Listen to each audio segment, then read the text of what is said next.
Hey there, I'm May Renfro and welcome to my channel. Welcome to this little video. And today in this video, I am going to be talking about this book that I just got and I'm reading. It's called Surrendering Certainty, Hearing God Today by Letting Go of Tomorrow, Abby McDonald. And I heard her talk about her book on someone's podcast.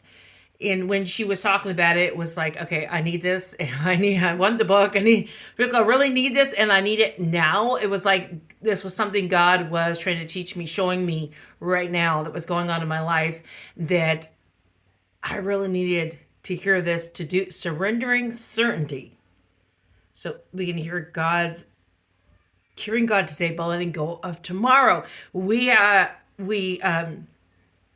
want to know more of a clear picture, kind of what is going to happen if we do what we feel God's leading us to do. How's it going to work? What's going to be the final outcome? And all of these things. And that is really not always for us to know. Almost all the time, we're not going to know all of those kind of details. We have to step out in faith. That's where comes faith. So we have to surrender certainty and need that. And I just want to read a little bit in the back, but like I needed this and maybe someone else needed this. But it says, have you ever felt God prompting you to do something but questioned whether it was his voice? And instead of acting, you waited for another sign. What if God has already given us what we need to know when a word is from him? And so surrendering certainty addresses a key misconception about God's voice, that it will tell us what will happen tomorrow. We've mistaken God's voice in our lives for a means of obtaining knowledge, carrying the same deception that misled Eve. Instead of embracing its power to give us peace for today, we think more information will give us more freedom. But if we look at Jesus' teachings, we see that his direction was never intended to give us a roadmap.